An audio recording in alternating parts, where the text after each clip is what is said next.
อู้มาเบิ่งป่าพี่น้องมอนี่ตึกเบียดโอ้โหโอ้ถึงเลยเนี่ยโอ้โหป่ายังไงป่ายังปลานิ่นปลาหมอข้างรำอีกเลย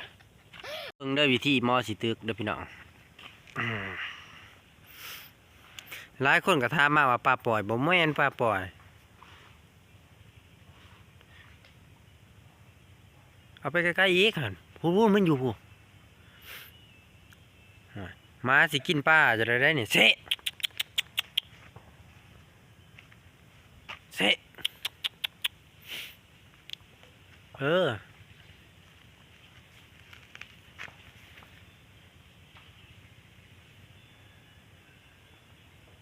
กินแล้วป่ะ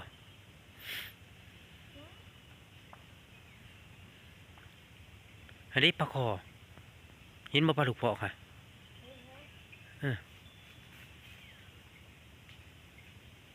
มีไปใช่ไหม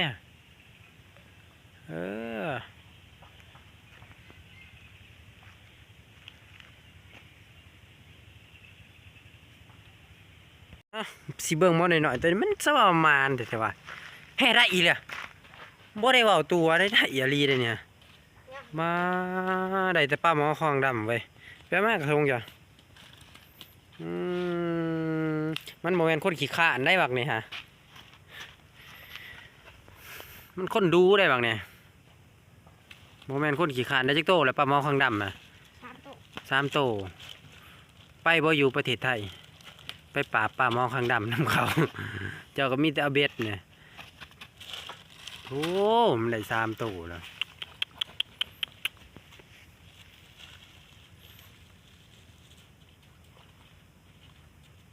เบิ่งมันสิตึกอีกเนาะเหงื่อเพิ่นนี่คือใช่เลยเนี่ยมุดจื้อไว้แล้วประจักเท้าเหงื่อก่อนเหงื่ออีหยังวะเหงื่อมินโอ้บ่แม่นเหงื่อมินเด้อพี่น้องเด้อดวงคู่พี่น้องนัวดวงคู่มันบ่แม่นคนขี้ข้านได้หมอนี่คนดูได้นี่ฮะ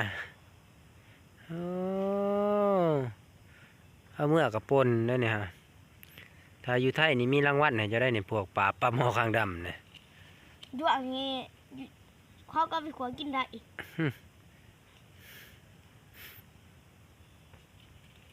เบิ่งมันตึกอีกเนี่ย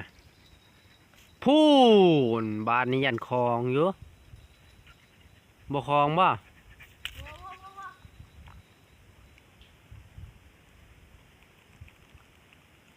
โอ้มันกินมันตีงแนวอย่างนะ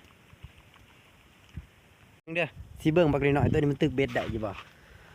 ตึกเบ็ดตามหวยเบิ่งพี่น้องเด้อมึงมันเด้อโหป้ายังมันได้ป้า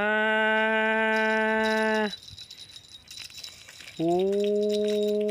มันได้ปลาหมอข้างดำได้นี่ฮะโหอยู่หันก็มีบ่ฮะโธ่อยู่แถวอะไรจักจังหวัดอีหยังเหล่าของประเทศไทยนี่เขากำจัดมันได้ปลาหมอข้างดำเจ้าเคยได้ยินบ่ปลาหมอข้างดำเห็นโอ้มันได้2แล้วได้หวยได้พี่น้องนี่บ่แม่นน้องได้นี่ฮะหวยผู้มันโค้งไว้ทั้งคนนี่